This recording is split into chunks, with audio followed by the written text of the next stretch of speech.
which also addressed critical agricultural challenges at global business partners. Officials noted that this will enable farmers to acquire adequate skills for maximizing technological input that will in turn support food security and health of farming communities worldwide. We are helping the farmers improve their livelihood, and also we are helping farmers bring in their production to the level that they want. What I will do is try to bring the Rainbow global support to Kenya market, to East Africa market. Rainbow now in global, we are the top 10.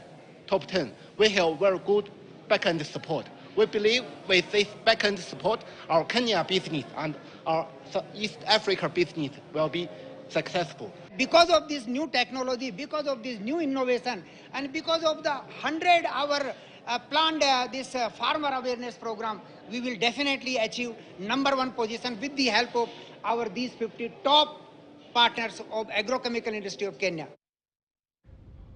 Now, climate change is no longer a distant threat. It is a daily reality for Kenyan farmers. Unpredictable weather patterns, prolonged droughts, and flash floods are devastating harvests and livelihoods. Yet, despite these risks, uptake of climate risk insurance remains worryingly low. Now, recent stakeholders forum in Nairobi, organized by the PAFID Kenya